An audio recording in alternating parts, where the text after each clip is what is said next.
অতএব মরণের পর ওই জগৎ আল্লাহ পাক আমাদের হিসাব নিকাশ করে আল্লাহ পাক আপনাকে আমাকে দয়া জান্নাত নসিব করবে। আমরা যদি ইবাদত বান্দেগি করে যেতে পারি তাহলে আমাদেরকে কবরে আল্লাহ পাক খবর নেবে এবং আল্লাহ পাক হিসাব নিকাশ আমাদের নেওয়ার পরে আমাদেরকে জান্নাতবাসী করবে। জান্নাত কিন্তু আপনার কবরে আবার তিনটি প্রশ্ন করা হয়, মান রব্বুকা, মান নবিয়ুকা, মা দীনুকা। মান রব্বুকা, তোমার রব কি? হয়তো এই কথাটা আমাদের কাছে খুব সহজ, কিন্তু হাসরের মাঠে কিয়ামতের দিনে এই মান রব্বুকার প্রশ্ন জবাব সে ব্যক্তি দিতে পারবে যে ব্যক্তি আল্লাহর কোরআনকে মেনে চলেছে। সে ব্যক্তিরা এই মান রব্বুকার সওয়ালের জবাবটা দিতে পারবে। দুনিয়ার জমিনে হয়তো আমাদের রব আমরা বলতে পারছি যে আল্লাহ পাক, নবী, মান নবিয়ুকা, তোমার নবীকে হয়তো আমরা এই দুনিয়ার জমিনে আমাদের নবীর নাম বলতে পারছি যে আমাদের নবী হচ্ছে মুহাম্মদ সাল্লাল্লাহু আলাইহি সাল্লাম, কিন্তু কিয়ামতের দিন হাসরের মাঠে কবরে আপনি এই মান নবিয়ুকা, আপনার নবীর নাম আমাদেরকে ভুলতে হবে। যদি সেই নবীর আদর্শ মেনে যদি আমরা চলতে না পারি, রাসূলের আখলাক চরিত্র মেনে যদি আমরা চলতে না পারি, রাসূলের সুন্নাত মোতাবেক যদি আমরা চলতে না পারি, কিয়ামতের দিনে হাসরের মাঠে এই নবীর নামটা আমরা ভুলে যাব।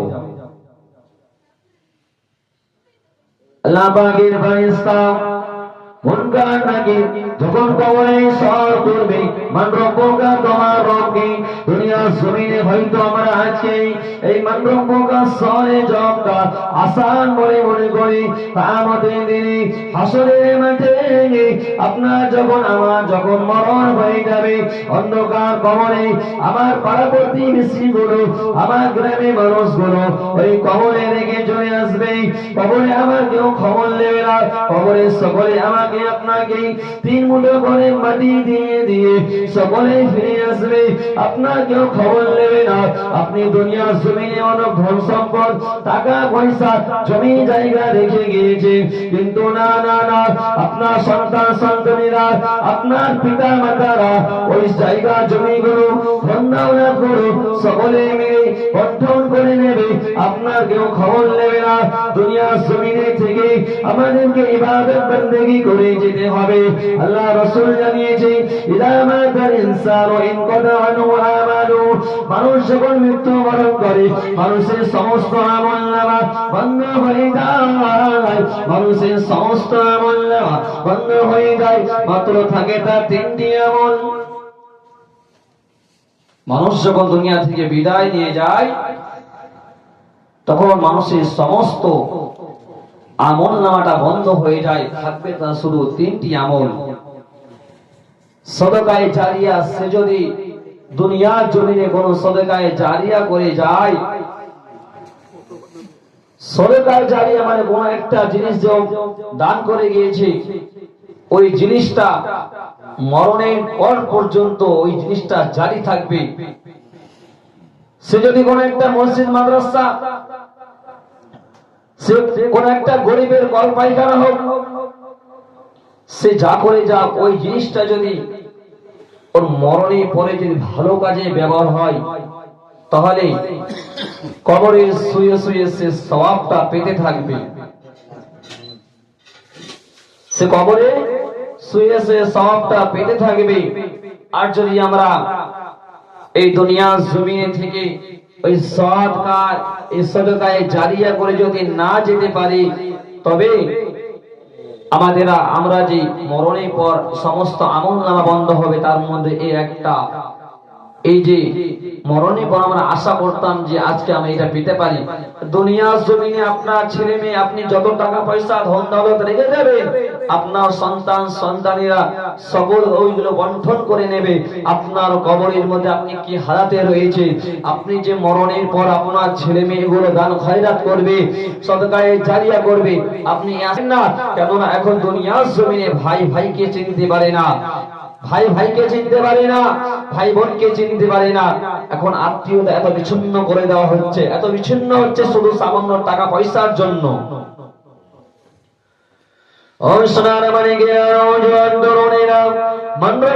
প্রশ্ন জবাব যদি আপনি দুনিয়ার জমিনে আশা কিয়ামতের দিনে কবরে আপনার আসান হবে না। মান রব্বুকা, তোমার রব কে? মান রব্বুকা, তোমার রব কে? আমার রব হলো আল্লাহ পাক। এই কথা হয়তো আমি আজকে সামান্য মধ্যে বলে দিতে পারি, তাহলে কিন্তু ওই কবরে এই মান রব্বুকা প্রশ্নের স্তরে জবাব আপনি দিতে পারবেন না। কেননা মুনকার নাকির এত ভয়ঙ্কর আকৃতিতে আসবে, এত ভয়ঙ্কর চেহারা নিয়ে আসবে। ওই মুনকার নাকির এত ভয়ঙ্কর আকৃতি দেখে যদি আপনি ঈমানদার থাকে, কবরের মধ্যে আপনার অবস্থা ঠিক থাকবে। আপনি যদি দুনিয়ার জমিনে বদামল করে যান, সালামের কাজ যদি না করে যান, তাহলে কবরে আপনার ওই মুনকার নাকির ফেরেশতাদের সওয়ালের জবাব দিতে আপনার জন্য খুব কঠিনকর হয়ে যাবে। আর যদি ঈমানদার থাকে, মান রব্বুকা, তোমার রবের নাম তুমি বলতে পারবে।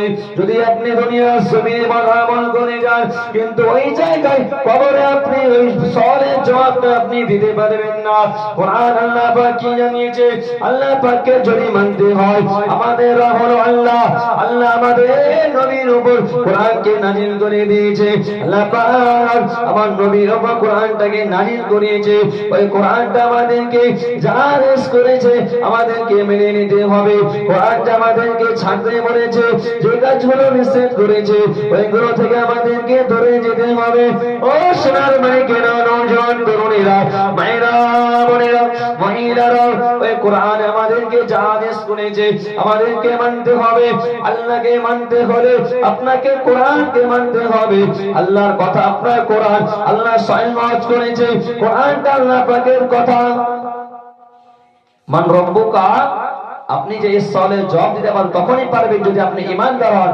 আর যখন আপনি ঈমানদার হলেন, ঈমানদারের কর্তব্য হলো ইসলামের হুকুম আহকামকে জেনে নেওয়া। কোরআন আপনাকে আমাকে কি আদেশ করেছে, এই রাস্তা যদি আপনি চলেন, কোরআন মোতাবেক যদি আপনি কোনো একটা কাজ করেন, তাহলে আপনি এই মান রব্বুকা সওয়ালের জবাবটুকু দিতে পারবেন। কোরআন মোতাবেক যদি আপনি চলাফেরা করেন, কোরআন মোতাবেক যদি আপনি ব্যবসা বাণিজ্য করেন, কোন নেতার পায়ে পড়ে নয়, কোন মেম্বারের পায়ে পড়ে নয়, কোন লোকের পায়ে পড়ে নয়, ওই কোরআনের কথা মোতাবেক যদি আপনি চলেন, এই মান রব্বুকা সওয়ালের জবাব আপনি কবরে খুব আসান ভাবে দিতে পারবেন। কবরে দ্বিতীয় প্রশ্ন হবে, মান নবিয়ুকা, তোমার নবীকে? আজকে দুনিয়ার জমিনে আমি আপনি হয়তো বলতে পারি মান নবিয়ুকা, আমার নবী হচ্ছে আখিরি জামানার নবী, নবী মুহাম্মদ রাসূলুল্লাহ সাল্লাল্লাহু আলাইহি ওয়াসাল্লাম।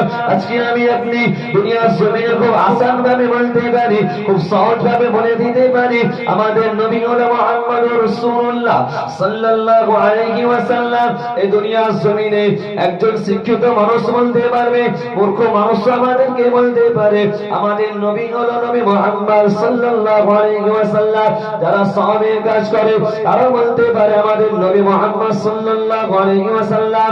যারা দুনিয়ার জমিনে বদকার কাফের মুশরিক হিন্দুরাও বলতে পারে মুসলমানদের নবী হচ্ছে নবী মুহাম্মদ রাসূলুল্লাহ সাল্লাল্লাহু আলাইহি ওয়াসাল্লাম। কিন্তু মনে রাখবেন, কবরে এই মান নবিয়ুকা সওয়ালের জবাব কিন্তু আপনার ওই সময় সহজ হবে যে সময় আপনি আমার নবী, আপনার রাসূল, আমার রাসূলের সুন্নাত মোতাবেক চলেছে, আমার রাসূলের কথা অনুযায়ী চলেছে, আমার রাসূলের আদর্শে আদর্শিত হতে পেরেছে।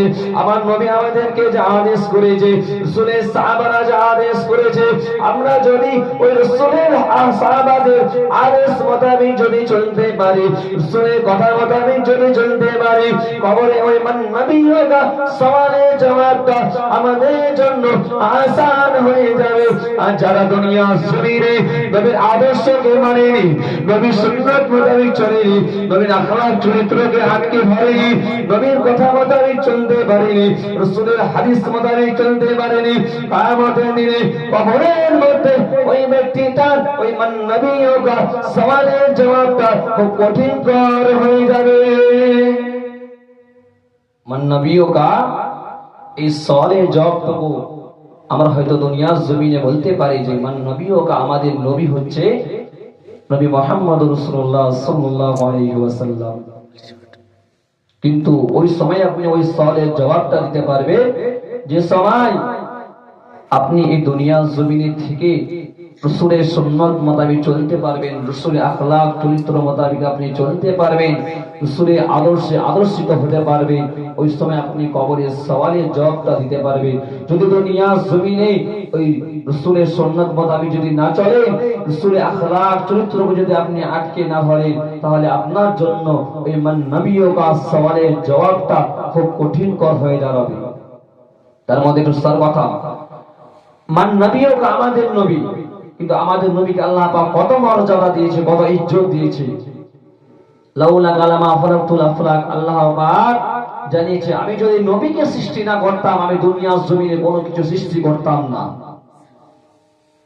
আমার রহমতের নবী আল্লাহ পাক জানিয়ে দিয়ে যায়, আল্লাহ পাক জানিয়ে দিয়েছে ওয়া মা আরসালনাকা ইল্লা রাহমাতাল লিল আলামিন, আমি আল্লাহ পাক আমার রাসূলকে এই দুনিয়ার জমিনে রহমত স্বরূপ সমস্ত মানুষের জন্য, সমস্ত মানুষের জন্য শুধু নয়, দুনিয়ার জমিনে যা কিছু আছে আমার আল্লাহ পাক রব্বুল আলামিন আমার নবীকে সমস্ত জিনিসের জন্য আমার আল্লাহ তাআলা আমার নবী রহমত স্বরূপ দুনিয়া জমিনে পাঠিয়ে দিয়েছে। আল্লাহ পাক আমার নবীকে দুনিয়া জমিনে রহমত স্বরূপ পাঠিয়েছি। এই রাসূলকে আজকে আমরা মানতে মেনেছি, কিয়ামতের দিনে কিন্তু এই রাসূল আমাদের জন্য শাফাআত করবে, আমাদের জন্য সুপারিশ নসিব করবে। আল্লাহ পাক জানিয়ে দেন কুল ইন কুনতুম তুহিব্বুনাল্লাহ ফাত্তাবিউনি ইউহিব্বুকুমুল্লাহ, রাসূল আপনি জানিয়ে দেন যারা বলে আমি আল্লাহকে ভালোবাসি, আমি আল্লাহকে মুহাব্বত করি, আমি আল্লাহকে প্যার করি, রাসূল আপনি জানিয়ে দেন ওই সমস্ত মানুষ যেন আপনি রাসূলুল্লাহ আগে আপনাকে ভালোবাসে, আপনাকে ইত্তেবা করে, আপনাকে অনুসরণ করে। যারা বলে যে আমি রাসূলুল্লাহকে ভালোবাসি, আমি আল্লাহ পাককে ভালোবাসি, তারা যেন আপনি রাসূল আপনাকে ইত্তেবা, আপনাকে অনুসরণ করে। অনুসরণ করা মানে হচ্ছে রাসূল আমাদেরকে যা আদেশ করবে তাগুলো আমাদেরকে মেনে নেওয়া, এবং রাসূল যা পথে আমাদেরকে চলতে বলবে, যা পথে চলেছে রাসূলের সাহাবারা যা পথে চলেছে ওই রাস্তা দিয়ে আমাদেরকে চলতে হবে, তারপর আমরা রাসূলের উম্মত হতে পারবো। আল্লাহ পাকের নবী দুনিয়ার বাদশাহ হাবিবুল্লাহ নবী মুহাম্মদ রাসূলুল্লাহ সাল্লাল্লাহু আলাইহি ওয়াসাল্লাম ফেরেশতা জিবরাইল আলাইহিস সালামকে বলে, ইয়া আখি জিবরাইল, ভাই জিবরাইল তোমার বয়স কত? আল্লাহ নবী যখন এই প্রশ্ন জিবরাইল আলাইহিস সালামকে বলে, জিবরাইল আলাইহিস সালাম বলে, ইয়া রাসূলুল্লাহ হাবিবাল্লাহ, ইয়া রাসূলুল্লাহ ইয়া হাবিবাল্লাহ আমার বয়স কত আমি তা জানি না, আমার বয়স কত আমি তা জানি না, ইয়া রাসূলুল্লাহ হাবিবাল্লাহ, কিন্তু আসমান একটা তারা আমি উদয় হতে দেখেছি, যেই তারাটা ৭০,০০০ বার আমি উদয় হতে দেখেছি, ওই তারাটা একবার উদয় হলে ৭০,০০০ বছর পর আবার উদয় হতো। ওই তারাটা আমি জিবরাইল উদয় হতে ৭২ বার দেখেছি।